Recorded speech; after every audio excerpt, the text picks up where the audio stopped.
Okay, so today we're going to rebuild a CV carburetor for a Sportster, a 1996 engined Sportster. The symptoms are backfiring and even fire coming out of the CV carburetor. Also, there was a strange thing where there was no fuel coming into the fuel line. I did a number of tests there in the previous videos. I couldn't pin it down to anything. The first time when I put it on the reserve, the fuel came into the line. The second time the fuel didn't come into the line, so it's all over the place.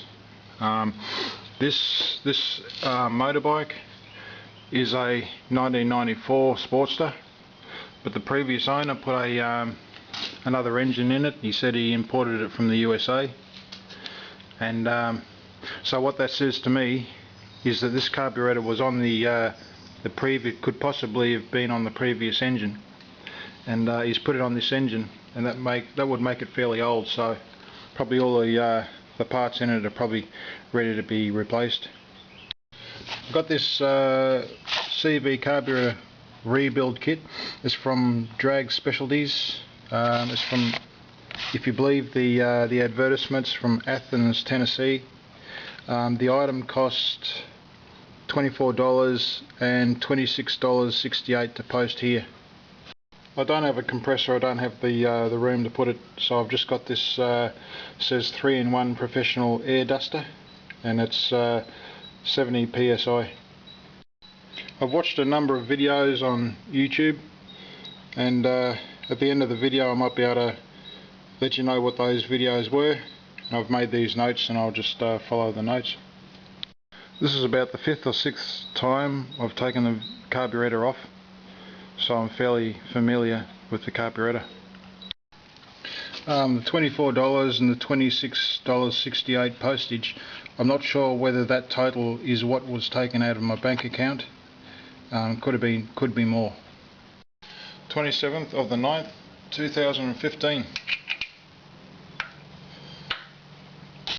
I also have some throttle body and carby cleaner. This carburetor has been cleaned out fairly recently. However, I didn't have the high pressure can, so I'll just go through the carburetor as if I haven't cleaned it.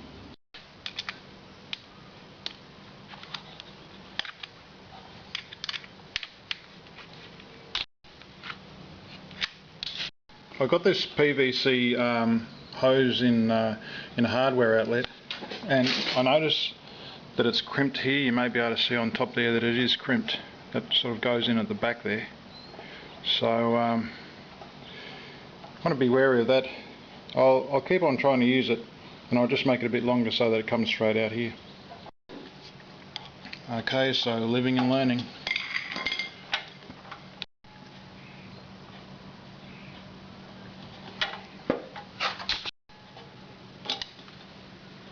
So now it'll just release, because it only sits in a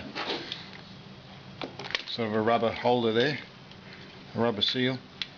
Now we've just got to undo these two nuts, two screws here, to release the throttle mechanism. Top of the carburetor.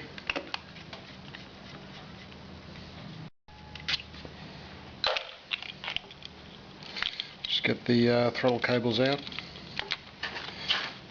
You'll have to turn the other side of it to release the second one there. Just get him out.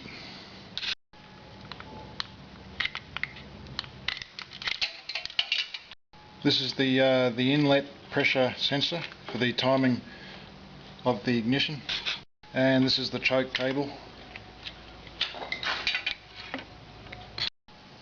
Here we have the inlet manifold.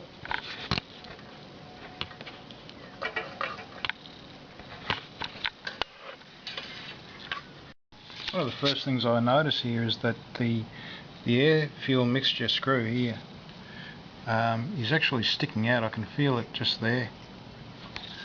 It's actually sticking out of the hole there in front of the butterfly valve, and I don't think that should be doing that.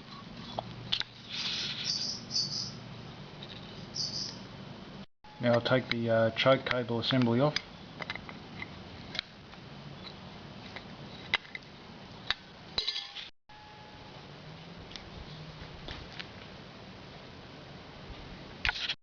Okay, so I'll do the top of the carburetor first.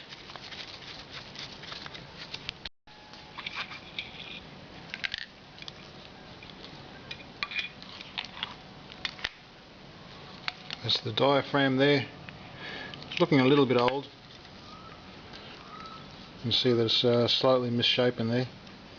Probably, I'd say it'd be time that I'll probably replace this diaphragm. Anyway, I don't have a new one now, so I'll clean this up.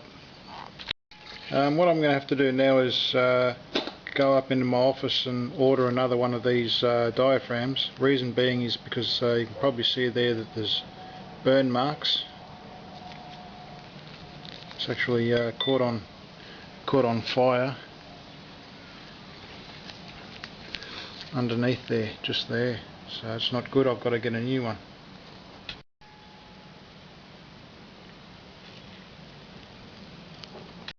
This spring is supposed to be 5 3/4 long, so this spring is good. Okay, we'll do the top of the carb later on. It's going to be fairly expensive. I think it's about $60–70 for one of these delivered here. So, okay, so the underneath of the carb. Okay, this is the kit. So we've got the float bowl gasket. We've got this gasket for where the air filter meets onto the carburetor. This gasket is that rubber gasket there. That's the fuel valve that lets in the fuel. That's just on. It meets up with the float. We've got this diaphragm here. The one in here I know is worn out, so that goes in there. These are the small rubber O-rings, and that there is the small rubber jacket, and that is just, if I can find it, that is there. These are the James gaskets. The James gaskets are where they go on, or they install where the inlet manifold meets the engine, and they are new, so I won't be replacing them. They just sit in behind this flange here. Okay, it's about, I started about 7:30 in the morning, so I've been able to make an early start of it, which is always good.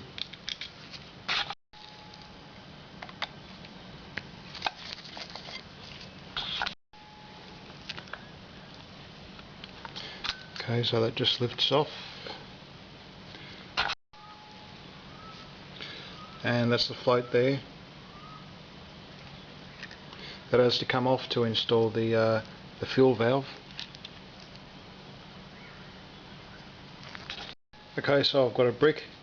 The float bowl, to remove it, there's a pin that goes through here. There's an arrow direction to drive it.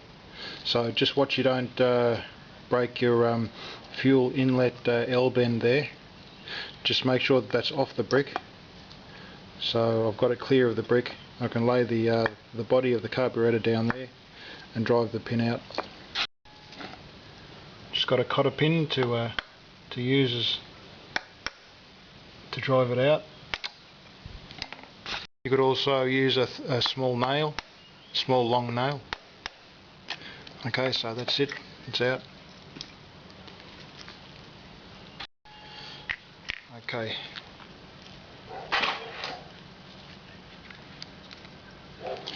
There's the float and there's the fuel valve.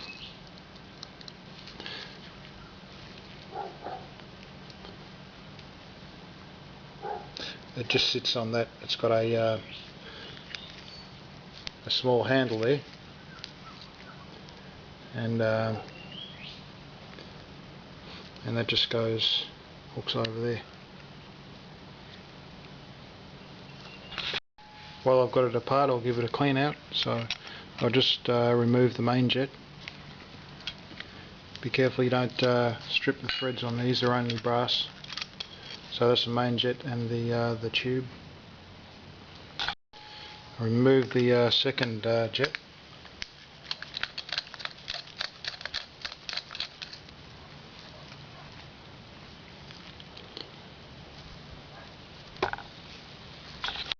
Now I'll remove the air fuel mixture screw.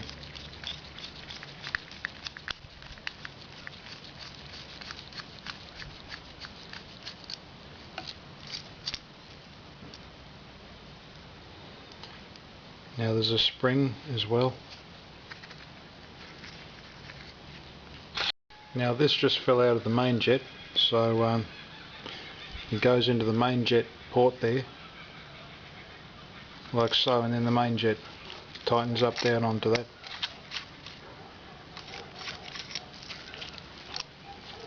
I'll find out for you later on in the video which direction it goes in. There's a smaller area, and this is longer on this side. Okay, so I'll just go ahead and I'll get that spring out of the air fuel mixture port.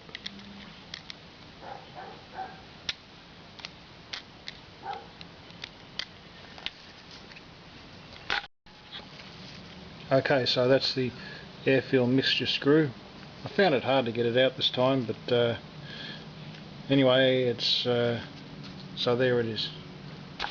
Okay, so that's it now. All the parts are out of it and it's ready to be cleaned. The main jet, secondary jet, and air fuel mixture screw and spring. So that's the top of it there. And just go ahead and clean out all the ports on it. Yeah, this is a really worn out carburetor. You can see that the bowl, that seal there, is not sticking up above the bowl at all. It's all flat. You can't see any rubber above that line. And the actual the seal itself is flat on top, so that's not a very good indication that it's good. This isn't actually going to work. What happens is when you spray it out, it actually freezes. It's full of a type of solution, and it's not just pure air under pressure. It's as I said, it actually freezes. I'll have to see if it's going to work or not.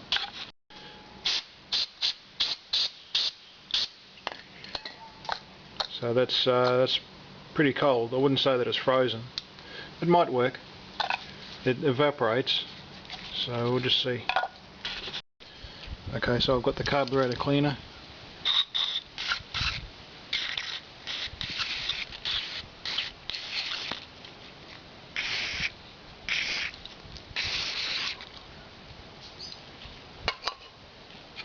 As you can see, I've got an old bath mat down there, because if this drops on the floor you'll be up for a new one, and probably cost me close to $600 to get it here, so I want to be careful. So okay, so I'll apply the cleaning solution to all the ports.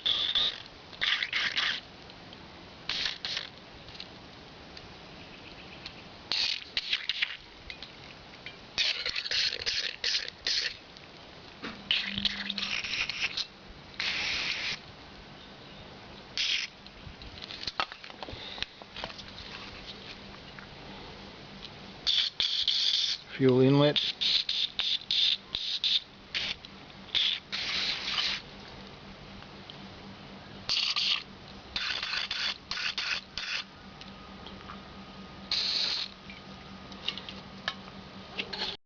okay, so there's no law against trying, so we'll just test this high pressure out.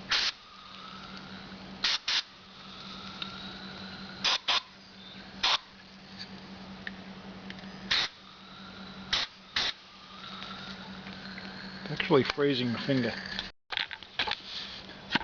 Okay, so it's all good. I've washed my hands. I've got these chemical gloves on, and this seems to work.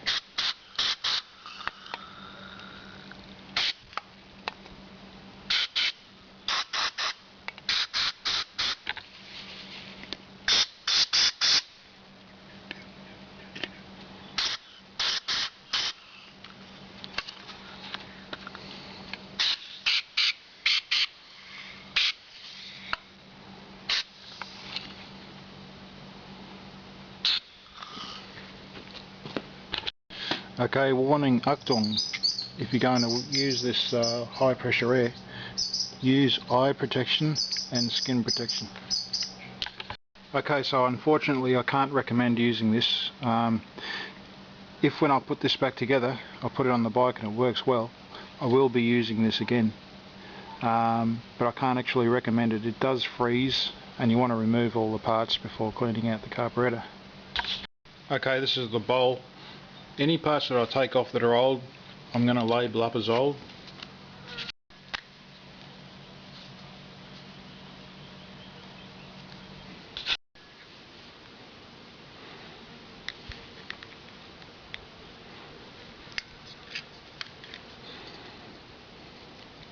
Yeah, this is a real flat worn out washer.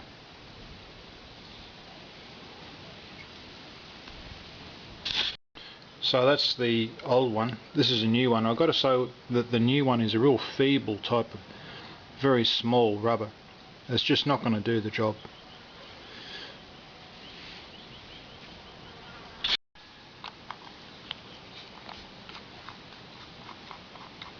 Okay, so this is part of the diaphragm that sprays the fuel into the carburetor when you first open up the throttle.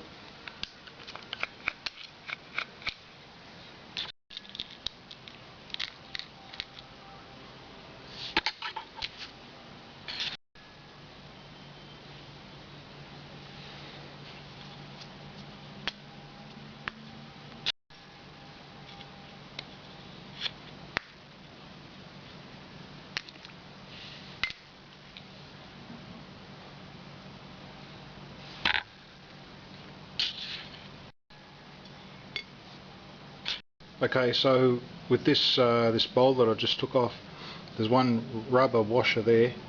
Also, I'm pretty sure that another rubber washer goes on top of this tube here. Yeah, this is the priming jet. This sprays fuel in straight into the inlet manifold when you turn the throttle. And yeah, it's got an O-ring.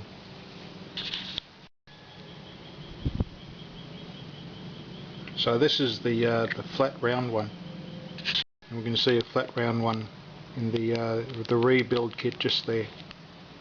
Okay, so I know the carburetor is going to be off and this is going to be exposed, the inlet manifold, for a while I order the float mechanism. So I'm just going to block this off to make sure nothing gets in there.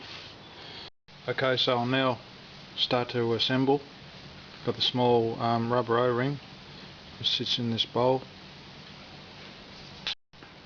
Now we'll compare the old diaphragm here with the new one. You can see the old diaphragm's all warped and twisted.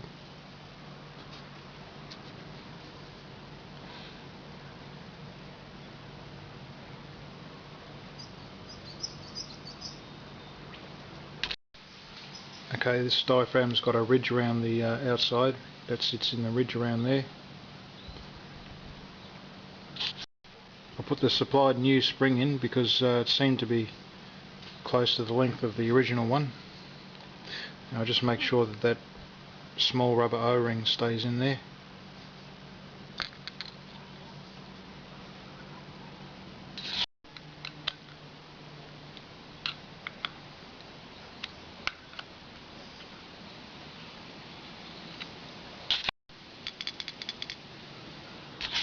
So now I'll put this tiny little thin washer on the bowl. Again, I can't really say that I really have any trust in its strength. It seems very small and weak. And I know that it needs to be a larger diameter than what it is. I really think that that gasket needs to be rounder and larger just to give it a bit more cover. Okay, this carburetor has a type of packer. It's got a long and thick side, and on the other side is a smaller diameter, shorter side. The short side goes in first, so this one with the smaller side goes into the main jet area first, and then you put your main jet in. So that's the main jet on the top there, and that screws into this tube here. So if you want to replace your main jet, you just remove it from the top there. Just tighten it up, not too much, just so that it seats. And the secondary jet,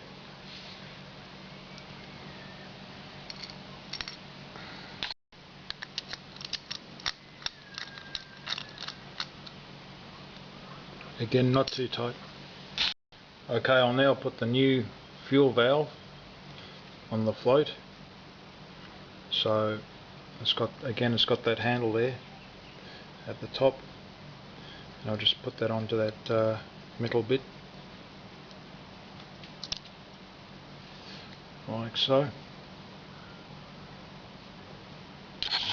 Okay, so to install the float, there's a higher bit here. This is higher, different shape to this side, and this pin will go through this side, but it won't go through the other side. So just put that down there, making sure that the fuel valve goes into this hole here, and just get it started like so. What I do is I just use these pliers and I just push the pin in. Okay, so at this point I'm just, as I'm working, I'm going through my notes. I'm also checking what I have left over, just so that I don't have to pull it apart to you know, put anything forgotten back in. To set the float height, the carburetor has to be leaning back 15 to 20 degrees, and this ridge along here, this line, this distance here has to be the same as this distance here, so it's got to be flat at around about that angle there.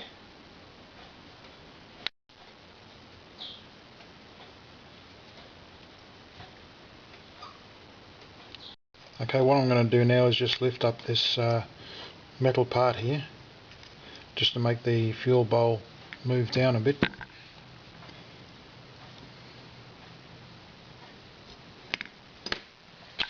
Look, I've been looking at these adjustments for a while, and the best thing that I can think of is to simply, when the carburetor is upside down, make sure this is level.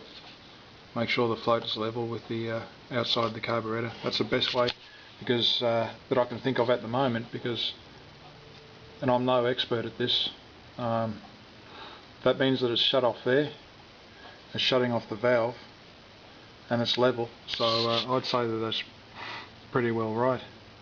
Because if you look at this diagram, you know, the bowl's level at that point. What I'll do now is I'll get that the same, as you can see, that's the same there as there, right, and that's where the bowl is, so I think that's the best way, just to get it level when it's sitting upside down. Okay, I'll put this rubber boot on.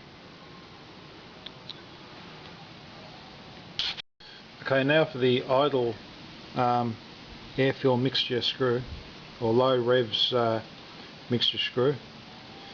Now the standard setting was 3/4 turns out, so that's where I'll put it. Okay, so I'll screw it in until it seats.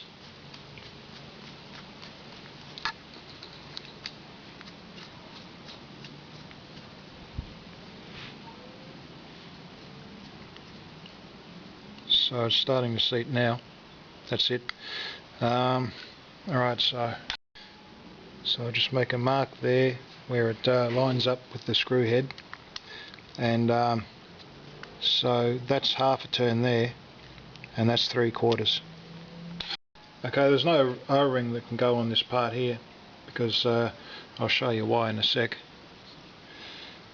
That simply goes up through there as you put the bowl on, and if you put an O-ring on there, it'd be doing nothing. Alright, starting to get through the work now with the carburetor rebuild.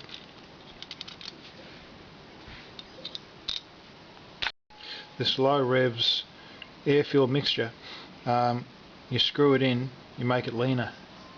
So when you screw it in, it makes it leaner. When you turn it out, it makes it richer, because it restricts the amount of fuel going into the engine.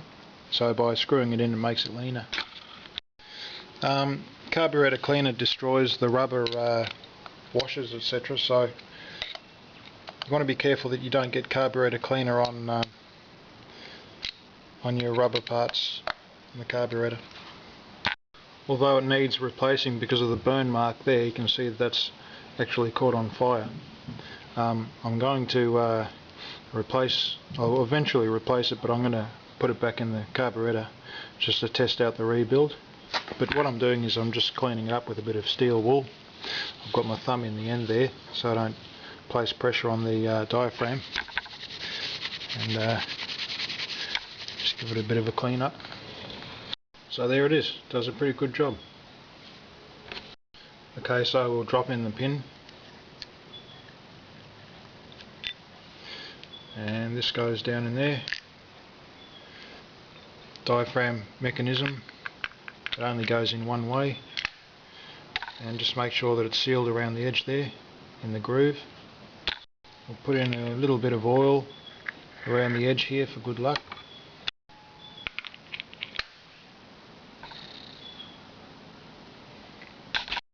Drop in the spring, put on the lid,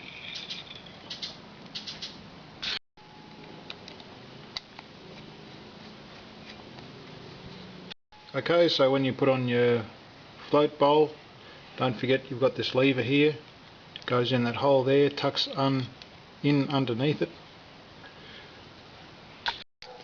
and we get the float bowl and it goes in through that rubber jacket there. So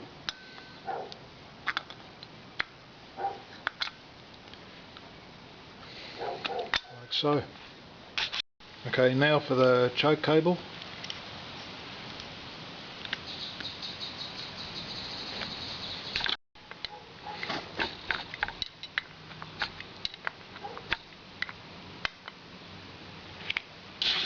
Okay, the inlet manifold gasket. The old one seems fine. Okay, bit of grease. I use marine grease.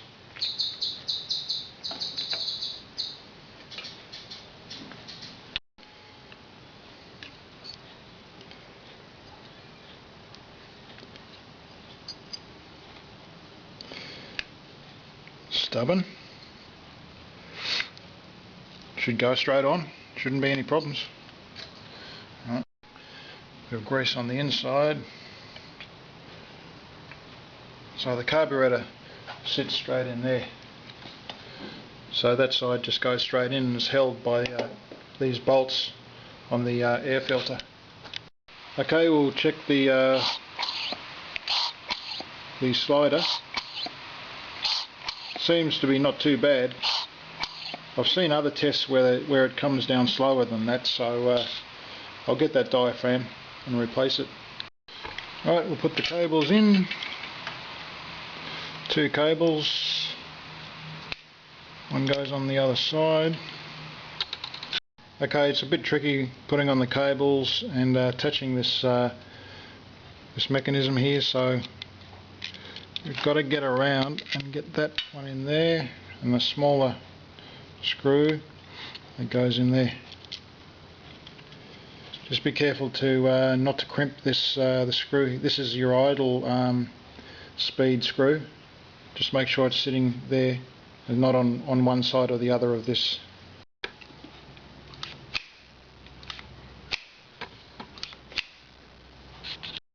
Okay, so you've got the longer cable, goes at the back of the or the front of the carburetor, and the shorter one on that side there. Okay, so we'll thread that through, attach the VOES hose or the inlet pressure manifold sensor, and that's it. Okay, so that's where the air filter gasket sits, like that.